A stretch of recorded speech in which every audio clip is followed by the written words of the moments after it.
Hi friends, welcome to Neela's kitchen. நம்ம இன்றைக்கி என்ன பார்க்க போகிறோம்னா உருளைக்கிழங்கு மசாலா குழம்பு எப்படி வைக்கலாம்னு பார்க்கலாங்க. இது இட்லி, தோசை, சப்பாத்திக்கு, சாப்பாட்டுக்கு எல்லாத்துக்குமே இது சூப்பர். அது ஒரு பொரிட்டுங்க. இப்போ நான் ஆனியன் ஒரு 100 கிராம் மட்டும் எடுத்துருக்கேங்க, போட்டுக்கிறேன்.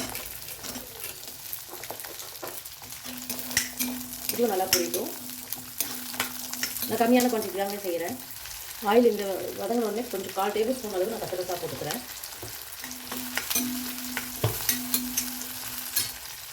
பாருங்கள், இது நல்லா வதங்கிட்டு இருக்குது. இந்த ஸ்டேஜில் தேங்காய் ஒரு 1/4 மூடி தாங்க, ஒரே ஒரு சில்லு எடுத்து கட் பண்ணி வச்சுருக்கேன். வெங்காயம் இந்த ஆயிலே நல்லா வதக்கலாம். இப்படி நம்ம இந்த தேங்காய் ஆயிலே வதக்கும் போது நமக்கு குழம்பு கெடாதுங்க. தேங்காய் அப்படியே பச்சையாக இருந்தால் தான் சீக்கிரம் குழம்பு கெட்டுருங்க. இந்த மாதிரி ஆயிலில் வதக்கிட்டிங்கன்னா அந்த பச்சை தண்ணெல்லாம் போயிடும், அப்புறம் நமக்கு கெடாது குழம்பு. பாருங்க, ஆனியன் நல்லா வதங்கிடுச்சு. இந்த ஸ்டேஜில் கருவேப்பிலை கொஞ்சம் போட்டுக்கிறேன்.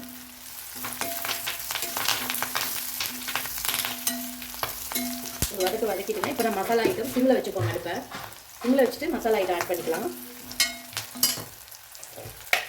வீட்டிலே அரைச்ச கறி மசாலா தூள் மட்டும்தாங்க நான் போடுறேன். 3 டேபிள் ஸ்பூன் போடுறேன் இந்த டேபிள் ஸ்பூனில். அவ்வளோதான், வேறு எதுவுமே நான் ஆட் பண்ணல. இதுவே எல்லாம் கரெக்டாக இருக்குங்க. இப்போ நான் அடுப்பு ஆஃப் பண்ணிட்டேன். இந்த ஹீட்லேயே ஒரு 2 நிமிஷம் ஃப்ரை ஆகட்டும், ஆறட்டும். மிக்ஸி ஜாரில் மாற்றிக்கலாம். பார்க்கவே எவ்வளோ சூப்பராக இருக்குது பாருங்க. நான் எல்லாமே ஹோம்மேட் மசாலா மட்டும்தான் யூஸ் பண்ணுவேங்க. கடுகு நல்லா பொரியுது.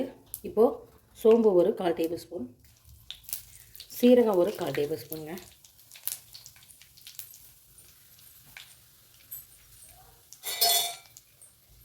பாருங்க, இது நல்லா பொரிஞ்சிருச்சு. இந்த ஸ்டேஜில் நான் ஒரு 5 சின்ன வெங்காயத்தை 2 கட் பண்ணியிருக்கேன், போட்டுக்கிறேன். இது நல்லா பொரிஞ்சிருச்சு. இப்போ இந்த ஸ்டேஜில் ஒரு 1/4 டேபிள் ஸ்பூன் வரமிளகாய் தூளுங்க, 1/4 டேபிள் ஸ்பூன் மஞ்சள் தூளும் போட்டுக்கிறேன். இது நல்லா பொரிஞ்சதுக்கப்புறம் ஆயிலே நல்லா வதங்கட்டும். இப்போ கருவேப்பிலை கொஞ்சம் போட்டுக்கிறேன். பாருங்கள், இப்போது நான் அரைச்சி வச்சுருக்க மசாலா இருக்குதுங்க, அதை கொட்டிக்கிறேன். இந்த ஆயிலே நல்லா ஃப்ரை பண்ணி விட்டுருக்கோம் மசாலாவை. மிக்ஸி ஜாரை வாஷ் பண்ணி ஊற்றிக்கலாம் நம்ம தண்ணி. இந்த மசாலாவை இந்த ஆயிலே ஒரு 2 நிமிஷம் நல்லா கொதிக்கணுங்க. இது எங்கள் ஊரில் சாந்தாட்டி வைக்கிற குழம்புன்னு சொல்லுவோம் நாங்கள்.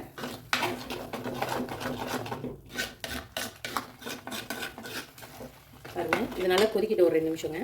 பாருங்கள், நல்லா கொதிச்சுட்டு இந்த ஸ்டேஜில் நான் எடுத்து வச்சுருக்க தண்ணியை ஊற்றிக்கிறேன். இந்த மிக்ஸி ஜாரை வாஷ் பண்ணி கொஞ்சம் தண்ணி எடுத்துக்கிட்டேங்க. இது ஏன்னா பச்சை வாசம்லாம் நமக்கு போகணுங்க, அதனால் நல்லா கொதிக்கணும். அதுக்கு தேவையான அளவு தண்ணி வேணும், இல்லை அடி பிடிச்சிருங்க. பாருங்கள், இது நல்லா ஒரு கொதி வரட்டுங்க. அதுக்கப்புறம் நம்ம உப்பு கம்மியாக போடுறேன், டேஸ்ட் பார்த்துட்டு போட்டுக்கலாங்க. நான் கல்லுப்பு தான் ஆட் பண்ணுவேன் எப்போவுமே. ஒன்ஸ் நான் பார்த்துட்டு தான் எகைன் ஆட் பண்ணுவேன். எடுத்தோன்னே அதிகமாக போட்டுற மாட்டேன். எனக்கு கரெக்டாகவும் போடுவேன். பர்ஃபெக்டாக நான் போட்டுருவேன் மேக்ஸிமம். ஒன்ஸே போடையில எவ்வளோ சூப்பராக கொதிக்குதுங்க. இன்னொரு 5 நிமிஷம் நல்லா கொதிச்சு ஆயில் பிரிஞ்சு வரட்டுங்க. ஒருங்க, எவ்வளோ சூப்பராக வெந்துருச்சுங்க மசாலா. இப்போது நம்ம எடுத்து வச்சுருக்கேன் உருளைக்கிழங்கு ஒரு 3 போட்டுக்கிறேன். சூப்பரான ஒரு மசாலா குழம்பு.